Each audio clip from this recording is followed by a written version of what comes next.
Usap nga tayo. Sara mo nga yung pinto. Ikaw talagang lalaki ka, ha? Ikaw? Kasama mo na ako sa labas? Tumitingin ka pa rin sa ibang babae. Ano ba ako? Statwa ba ako? Bato ba ako? Wala ba akong pakiramdam? Hindi ba ako nasasaktan? Kasama mo na ako. Tumitingin ka pa sa ibang babae. Ikaw lagi mong ginagawa sa akin yan. Nagpapasensya na lang ako sa'yo. Pero ikaw, paulit-ulit na tumitingin sa ibang babae. Hindi mo naisip nararamdaman ko. Lagi kang ganyan. Ha? Lagi kang ganyan.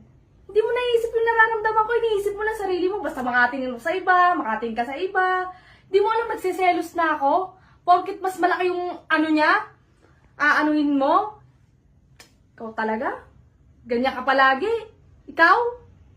Alalayasin na lang kaya kita dito sa bahay. Doon ka na lang tumira sa tinitignan mo kanina. Kulang na lang sundan mo eh.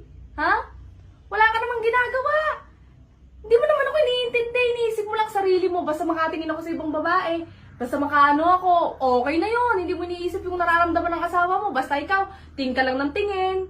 Lagi kang ganyan, ha? Lagi kang ganyan eh. Porkit mas maputi. Porkit mas malaking ano. Aanuhin mo na. Tapos kanina, Mariano! Ano yan? Sabi ko sara mo yung pinto. Oo, sinara ko. Sabi mo sarap yung pinto. Sabi ko sara mo lang, hindi ko sinabing lumabas ka. Ikaw, lagi kang ganyan.